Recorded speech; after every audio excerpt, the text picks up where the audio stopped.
3월 9일 화요일 하나님께서 주시는 말씀은 마태복음 21장 33절부터 46절까지입니다. 봉독을 합니다. 다른 한 비유를 들으라. 한 집주인이 포도원을 만들어 산 울타리로 두르고 거기에 즙자는 틀을 만들고 망대를 짓고 농부들에게 새로 주고 타국에 갔더니 열매 거둘 때가 가까움에 그 열매를 받으려고 자기 종들을 농부들에게 보내니 농부들이 종들을 잡아 하나는 심히 때리고 하나는 죽이고 하나는 돌로 쳤거늘 다시 다른 종들을 처음보다 많이 보내니 그들에게도 그렇게 하였는지라.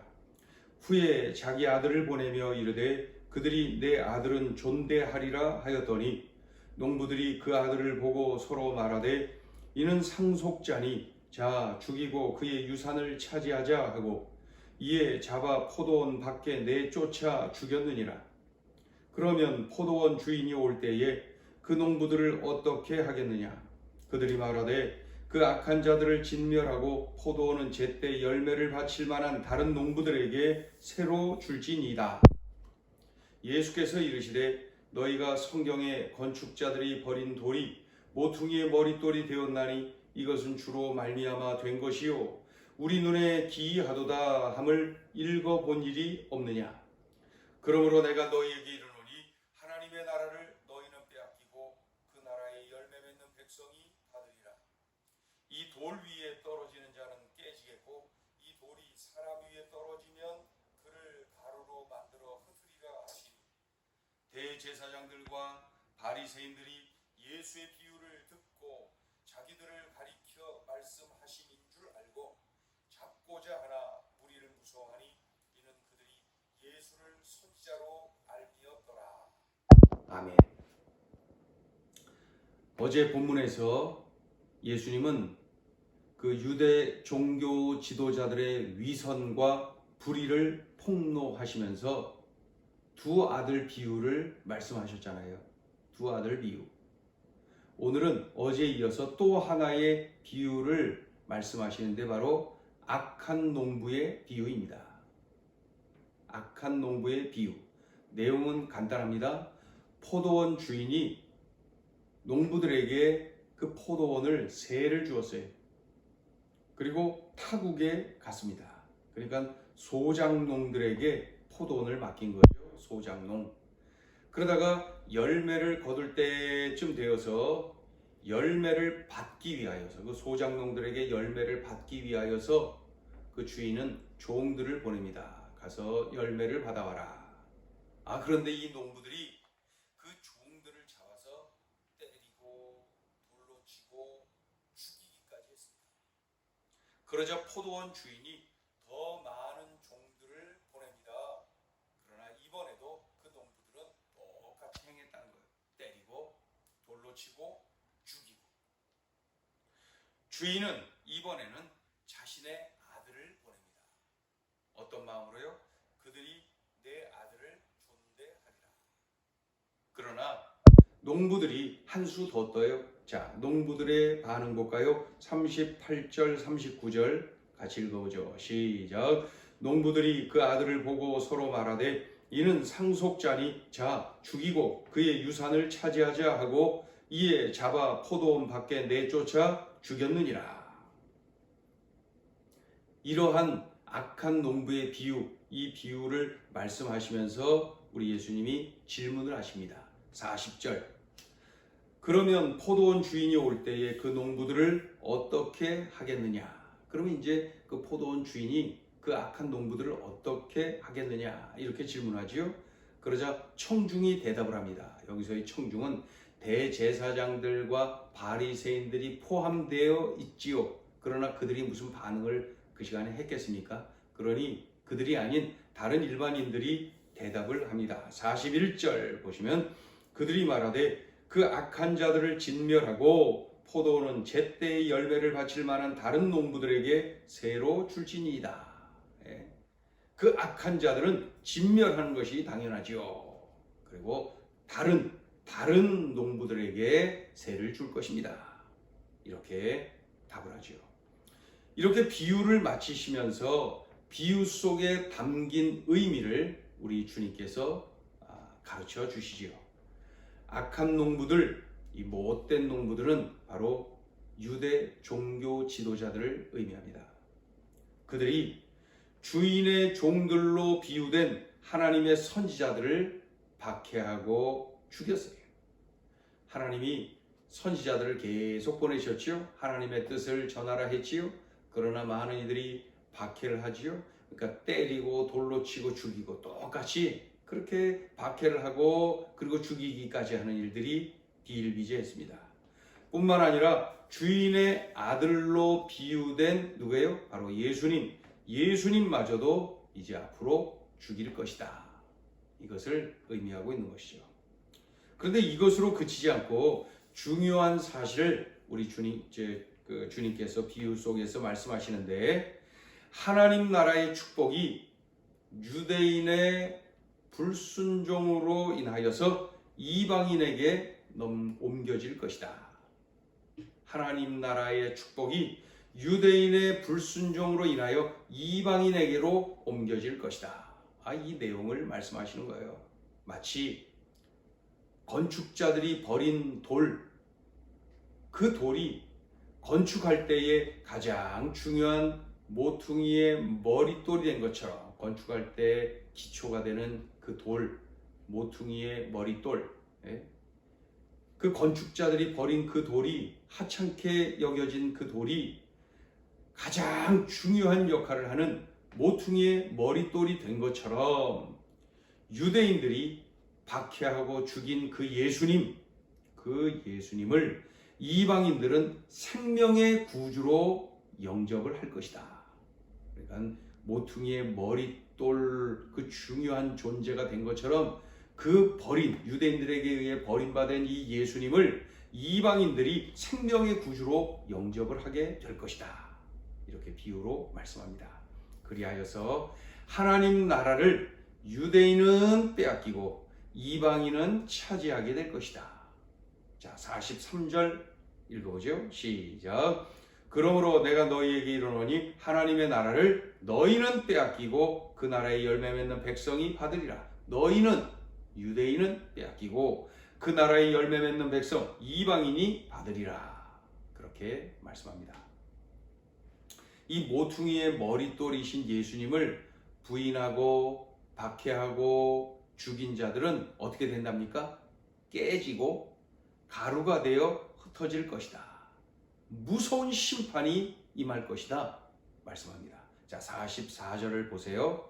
이 돌 위에 떨어지는 자는, 지금까지 모퉁이의 돌로 우리 예수님을 의미했잖아요.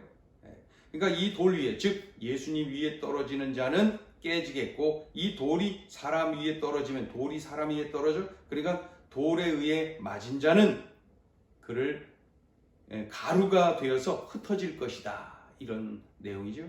자, 그렇다면 이 돌 위에 떨어진 자, 돌은 예수님을 의미하는데, 돌 위에 떨어진 자 누굽니까? 예수님을 정치적 메시아로 기대하고 있다가 실망하고 떠난 자들, 그 자들이 바로 이 돌 위에 떨어진 자들, 이렇게 표현하고 있습니다. 또 돌에 의해 맞은 자들은 유대 종교 지도자들과 같이 예수님을 대적하고 죽이려고 달려드는 자들, 죽인 자들, 바로 이들을 의미합니다. 그들에게는 무서운 심판이 임할 것이다. 그래서 막 깨지겠고 가루가 되어 흩어질 것이다. 이렇게 말씀합니다. 무서운 심판을 그렇게 표현하고 있죠. 자, 그 다음에 유대 종교 지도자들, 이 사회 지도자들이 예수님이 지금 비유로 말씀하신 악한 농부의 비유가 자신들을 이야기하는, 자신들에 대한 이야기다, 자신들을 가리켜 하는 말이다, 이렇게 깨달은 그들이 말이죠, 예수님을 잡아서 죽이고 싶은 거예요. 분노하는 거예요. 그런데 분위기가 어때요? 이 청중들, 이 백성들이 예수님을 하나님의 선지자야, 하나님이 보내신 선지자야, 이렇게 믿고 따르고 있으니 섣불리 행동을 하지 못하고 있는 것이죠. 오늘 본문이 이러합니다. 자, 오늘 주시는 메시지, 첫째, 예수님을 구주로 믿는 사람이 구원을 얻습니다. 하나님의 아들 예수님을 구주로 영접하지 않고 악한 농부들처럼 박해하고 죽인 자들, 그 악한 자들은 포도원 주인이 진멸할 것입니다. 예수님을 정치적 메시아로 기대했다가 실망하고 예수님을 떠난 자들을 누구라고 했어요? 돌 위에 떨어진 자들. 또 어떻게 해요? 돌에 의해 맞은 자들은 바로 예수님을 박해하고 적극적으로 핍박하고 죽인 자들, 이 종교 지도자들과 같은 자들, 이 자들. 그러니까 돌 위에 떨어진 자들이 있고 돌에 의해 맞은 자들이 있는데 좀 차이가 있어 보이는 것처럼 느껴지지만 영벌에 처하는 것은 똑같습니다. 영벌에 처해지는 건 똑같습니다. 중요한 것은 그런 와중에 이방인들이 예수님을 생명의 주님으로 영접을 할 것이고 주님 말씀처럼 그들이 하나님의 나라를 차지하게 될 것입니다. 예수님을 구주로 믿는 사람이 구원을 받기 때문에 그렇습니다. 그러니까 종교 지도자냐, 사회 지도자냐, 유대인이냐, 이스라엘 백성이냐, 이것이 중요한 것이 아니라 예수님을 구주로 믿는 사람이냐, 이것이 중요하다는 거예요.